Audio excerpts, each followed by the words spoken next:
대통령 탄핵 소추안 가결에 따른 국정의 동요를 막기 위해 내년 1월 미국 트럼프 행정부 출범을 앞두고 한미동맹, 대북정책, 외교, 통상, 에너지를 포함해 꼼꼼하게 준비해야 할 현안이 많습니다.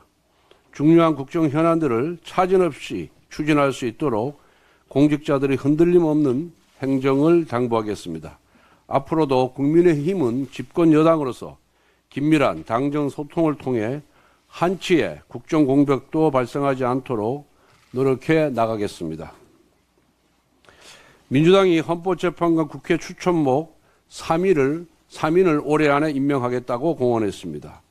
헌법재판관 후보자 인사청문회와 본회의 통과를 2주 만에 끝내고 한덕수 대통령 권한대행에게 임명을 압박하겠다는 것입니다. 물론 대통령 권한대행은 국정 안정을 위해 대통령 권한의 상당 부분을 적극적으로 행사할 수 있고 그래야 합니다. 하지만 행정부 소속이 아닌 독립적 헌법기구로서의 헌법재판소 재판관 3명의 임명은 그 권한 행사의 범위를 신중하고 면밀히 살펴야 합니다. 결론부터 말하자면 대통령 권한대행은 대통령 고리 시에는 헌법재판관을 임명할 수 있지만 대통령 직무정지 시에는 임명할 수 없다고 봐야 합니다. 즉 지금 민주당의 헌법재판관 임명 속도전은 과거 민주당의 주장과 180도 달라진 것입니다. 그리고 지금의 헌법재판관 공백 사태가 누구 때문입니까?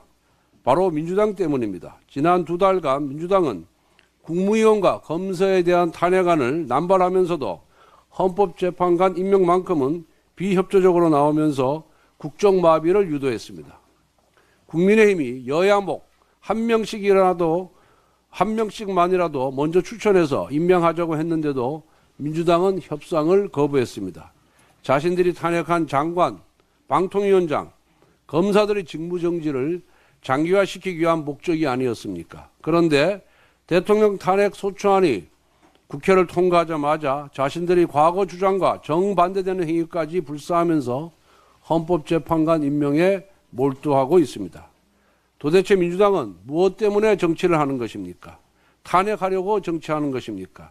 탄핵안이 헌재에서 인용되기 전까지는 권한대행의 헌법재판관 임명은 불가능합니다. 민주당이 아무리 탄핵 중독이라고 해도 집단적 위헌행위까지 해서야 되겠습니까? 민주당은 한덕수 권한대행에 대한 압박을 즉시 중지하고 자신들의 과거 주장부터 돌아봐야 할 것입니다.